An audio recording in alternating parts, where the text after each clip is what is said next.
Las Vegas is one of those places that almost everyone thinks they understand before they ever arrive.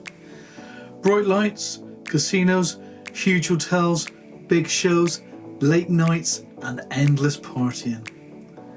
That was certainly the picture we had in our heads.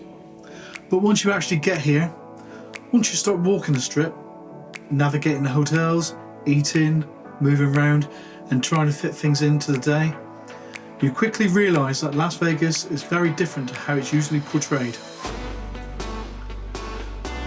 Some parts absolutely live up to the hype. Some parts really don't. And some of the best experiences aren't the ones people shout all about. This video isn't a top 10 things to do in Vegas list. It's the stuff we genuinely wish we'd known before we came.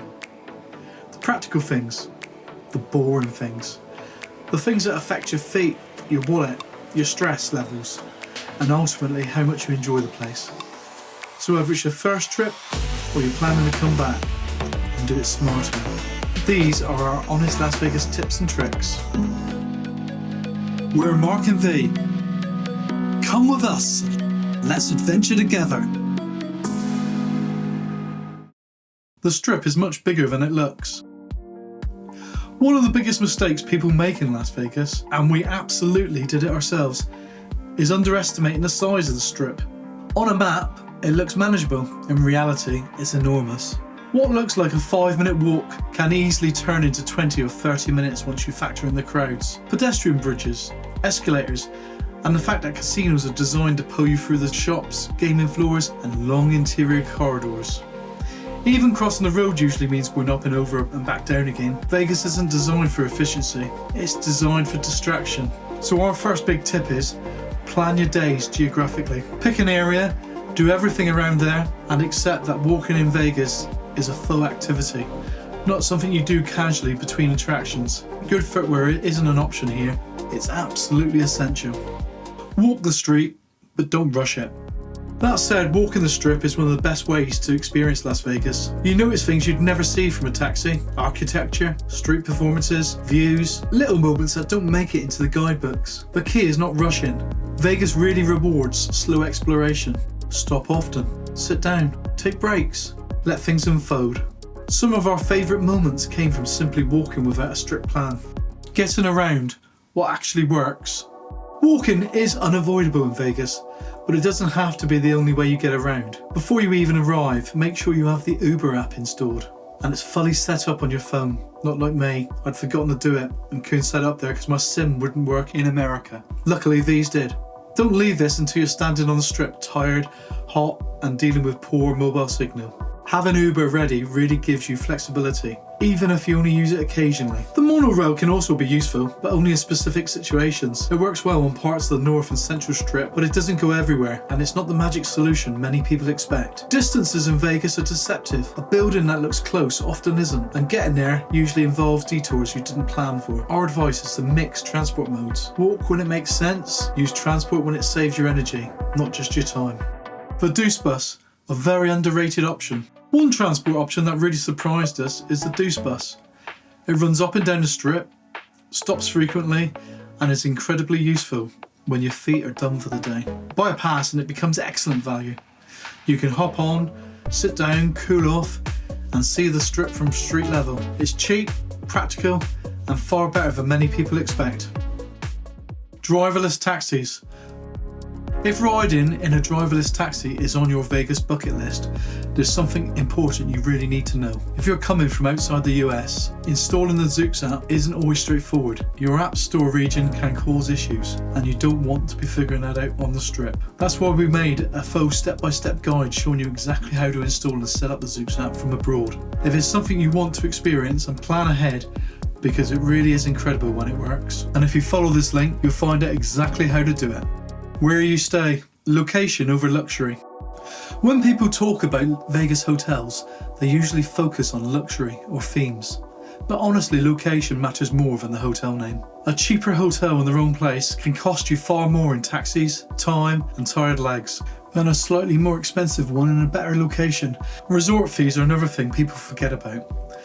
They're rarely included in the headline price and can add a surprising amount to your final bill. Noise matters too. Vegas doesn't sleep. and some hotels are far louder than others. Your hotel isn't just somewhere to sleep, it's your recovery zone.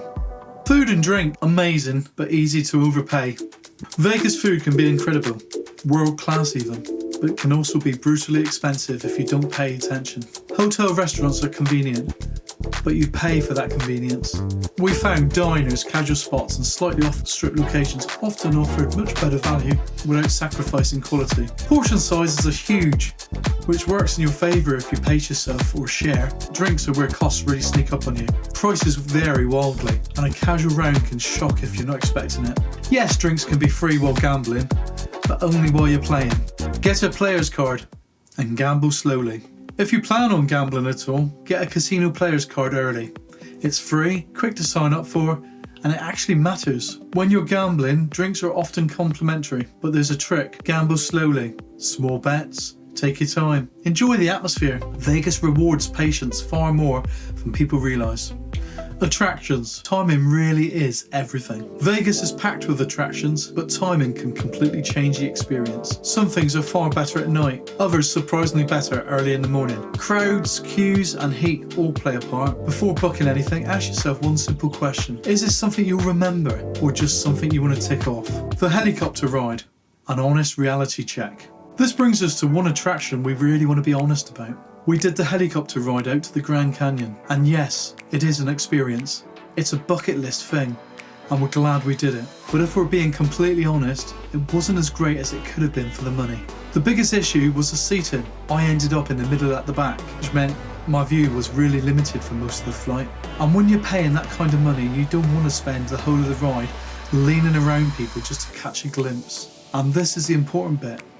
For the cost of one helicopter ride, we could have done so much more. Extra attractions, better meals, another full day trip, even hiring a car and exploring more of the area properly. So if you're thinking about doing a helicopter tour, really think hard. Check the seating arrangements. See if you can pay extra for a guaranteed seat with a proper view, because it is an experience, but it's also one of those Vegas spends where you should really ask yourself, can my money be better spent elsewhere? Booking attractions. Always check prices. Before booking any attractions, always check Get Your Guide. And there's a link down below in our description. We constantly found prices cheaper than buying directly, and attraction passes can work out fantastic value if you're planning to do a few things. It's one of the easiest ways to save money without cutting experiences. Get out of Vegas if you can drive. One of the best decisions we made was leaving Vegas for a bit. And if you're comfortable driving, hiring a car opens up a completely different side of the trip. We wish we did. With a short drive, you'll find open roads, dramatic scenery, and a sense of space that feels like a reset after the intensity of the strip. Vegas works best when you balance the madness with the calm. We will certainly hire a car next time we go. Money and ID, simple things that really matter.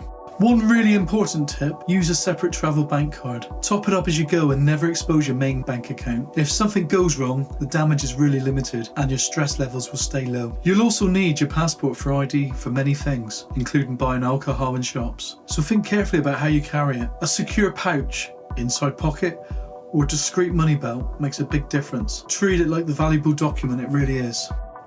And here's our final thoughts.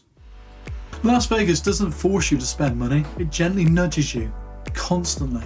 Once you're aware of that, it becomes much easier to enjoy the city on your own terms. We've made mistakes here, but we learn quickly, and we'd absolutely come back, but we do it smarter next time. If there's one takeaway from this video, it's this. There's no right way to do Vegas.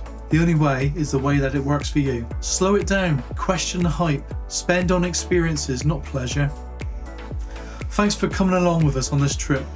So if you have some Vegas tips or tricks, please leave them in the comments below, so we can all benefit from your experience too. And as always, let's adventure together, and hopefully we'll see you in the next videos too.